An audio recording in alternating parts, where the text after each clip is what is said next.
আকাশবাণী কলকাতা। স্থানীয় সংবাদ পড়ছি ধৃতি সেন শর্মা। বিশেষ খবর হল, এসএসসি উচ্চ প্রাথমিকে শূন্য পদে নিয়োগের জন্য কাউন্সেলিং আজ শুরু করেছে। পুজোর মুখে সবজি, মাছ সহ নিত্য প্রয়োজনীয় জিনিসের দাম নিয়ন্ত্রণে রাখতে রাজ্য সরকার আগামীকাল বৈঠকে বসছে। দেবীপক্ষের সূচনায় মুখ্যমন্ত্রী আজ বেশ কয়েকটি পুজোর উদ্বোধন করছেন। রাজ্যপাল আগামীকাল যাচ্ছেন পূর্ব মেদিনীপুরে। উৎসবের মরশুমে পথ দুর্ঘটনা কমাতে রাজ্য সরকার বিশেষ সতর্কতা নিচ্ছে। পে লোডারের ধাক্কায় নবম শ্রেণীর ছাত্রের মৃত্যুর ঘটনায় রাজনৈতিক চাপানউতোর অব্যাহত। বিজেপি নেত্রী রূপা গাঙ্গুলি আজ এই ঘটনায় জামিন পেয়েছেন। বঙ্গোপসাগরে নতুন করে নিম্নচাপের জেরে পুজোর মুখে ভারী বৃষ্টির পূর্বাভাস। আসছি বিস্তারিত খবরে। রাজ্য স্কুল সার্ভিস কমিশন উচ্চ প্রাথমিকে শূন্য পদে নিয়োগের জন্য প্রার্থীদের কাউন্সেলিং প্রক্রিয়া শুরু করেছে। বিজ্ঞপ্তি অনুযায়ী পুজোর আগে আজ ও আগামীকাল এই দুদিন কাউন্সেলিং হবে।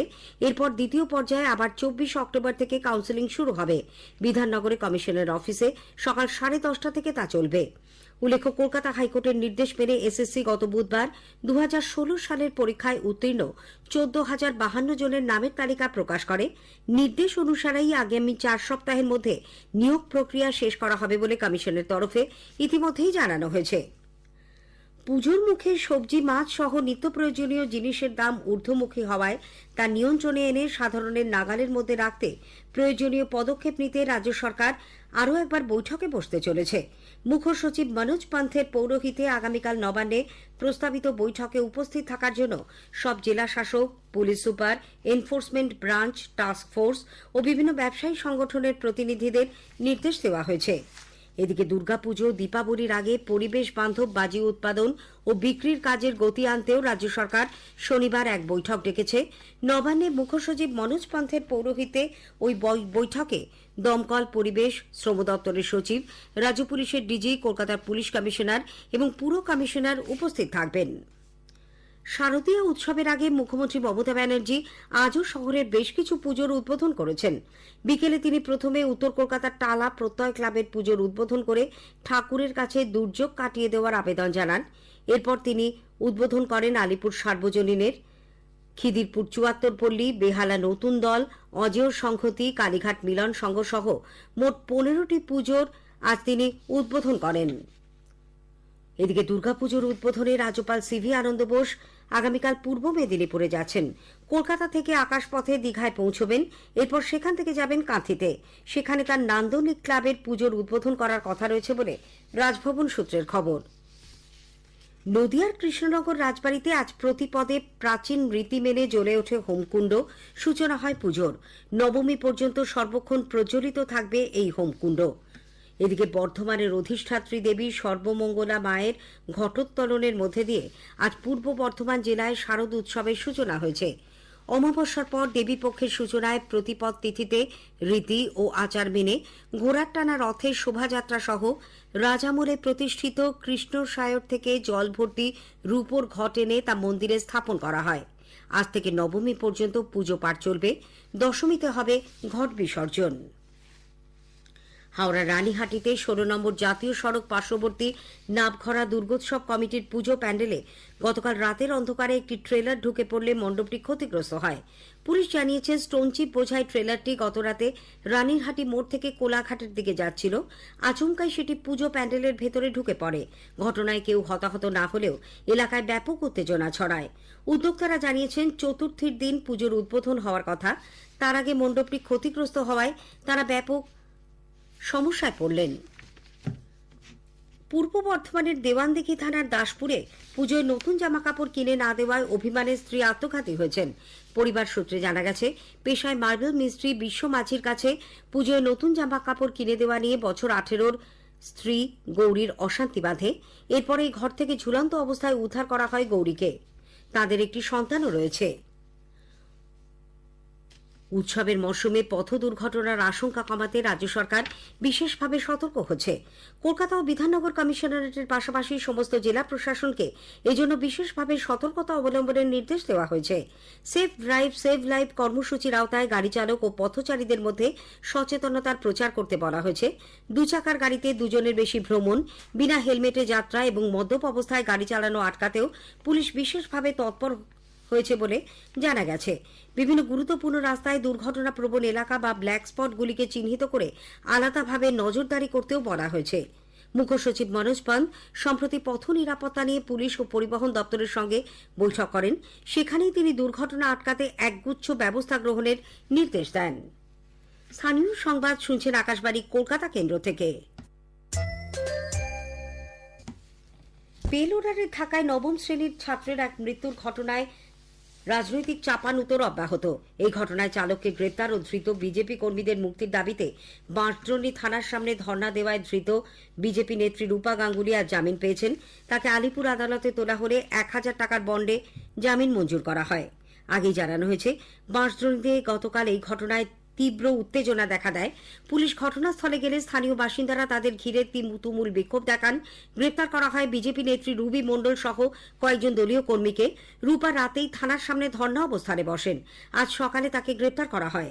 কলকাতার পুলিশ কমিশনার মনোজ ভার্মা জানিয়েছেন, থানার কাজে ব্যাঘাত ঘটানোয় রূপা গাঙ্গুলির বিরুদ্ধে আইনি পদক্ষেপ করতে হয়।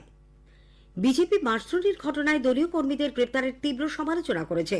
বিরোধী দলনেতা শুভেন্দু অধিকারী আজ দক্ষিণ চব্বিশ পরগনার কাকদ্বীপে এক অনুষ্ঠানকে এই গ্রেপ্তারকে অগণতান্ত্রিক আখ্যা দেন। এলাকার মানুষ যেভাবে অন্যায়ের বিরুদ্ধে রুখে দাঁড়িয়েছেন তাকেও সাধুবাদ জানান তিনি।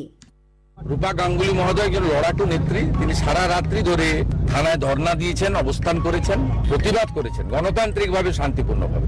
তার গ্রেপ্তার বেআইনি, অগণতান্ত্রিক এবং শান্তিপূর্ণ গণতান্ত্রিক আন্দোলনের কণ্ঠরোধের প্রয়াস। সিপিআইএম ছাত্র মৃত্যুর ঘটনায় রাজ্য সরকার কেন চুপ, সেই নিয়ে প্রশ্ন তুলেছে।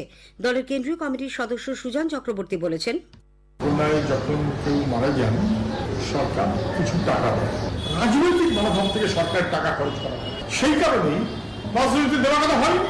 মেয়র, কাউন্সিলর, মন্ত্রী তাদের স্বার্থ রক্ষা হতে পারে এইরকম মনোভাব থাকলে, তৃণমূল দলের স্বার্থ রক্ষা হতে পারে এরকম মনোভাব থাকলে তখন টাকা দেওয়ার কথা সরকার ঘোষণা করে। রাজনৈতিক মনোভাবে চললে ঠিক হয় না। বাস্তবিক ভয়াবহ ঘটনা, দুর্ভাগ্যজনক। প্রদেশ কংগ্রেস সভাপতি শুভঙ্কর সরকার ছাত্র মৃত্যুর ঘটনাকে মর্মান্তিক হিসেবে অভিহিত করে বলেছেন, রাজ্যের সর্বত্রই রাস্তাঘাট বেহাল। তার জন্য পুজোর আগে যেভাবে এক কিশোরের প্রাণ চলে গেল তাতে উৎসবের সার্থকতা কি, সেই প্রশ্ন তোলেন তিনি। এদিকে পঞ্চম শ্রেণীর এক ছাত্রের মৃত্যুতে পূর্ব বর্ধমানের কাটোয়ার একটি স্কুলে তীব্র উত্তেজনা ছড়িয়েছে।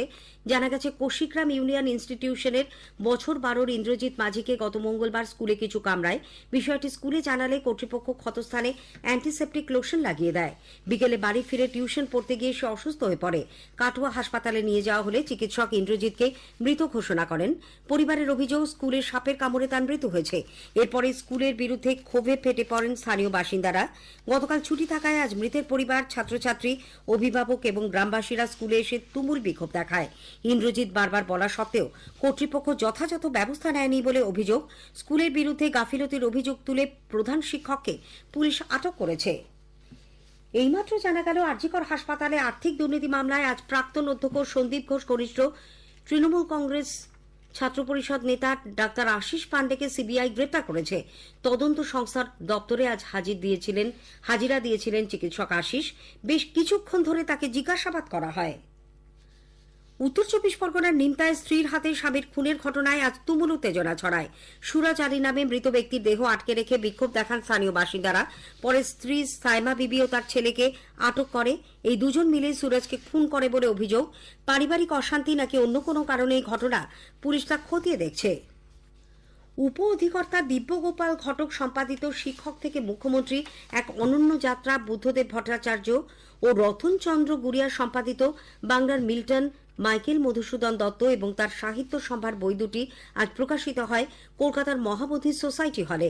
প্রকাশ করেন রাজ্যের প্রাক্তন পঞ্চায়েত মন্ত্রী ও সিপিআইএম পলিট ব্যুরোর সদস্য সূর্যকান্ত মিশ্র।